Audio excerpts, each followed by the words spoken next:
An abandoned house with a pretty battered balcony. The house is heavily tilted. Windows are broken in some places. The roof on the porch has collapsed.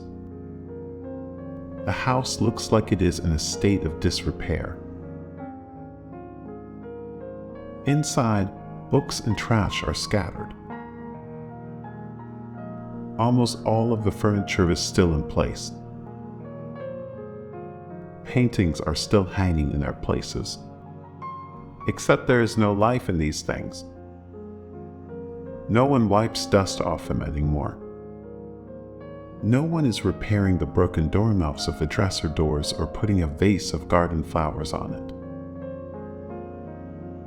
The surviving television set doesn't work anymore. Battered, it stands on the floor in the dust, next to the old and rusty stove, which no one will heat anymore on a chilly autumn evening. Even though the house is abandoned, the light coming in through the dusty windows creates a kind of magic in it. Warm, bright room with toys scattered on the floor in a lifeless state. How long have they been lying there in silence and a reigning emptiness? Seeing this, one wonders, baby, well, why didn't you take your friends with you? The toys so left to sit alone in the big empty house. Surprisingly, this good quality closet is quite intact. It is still in good condition and functions perfectly.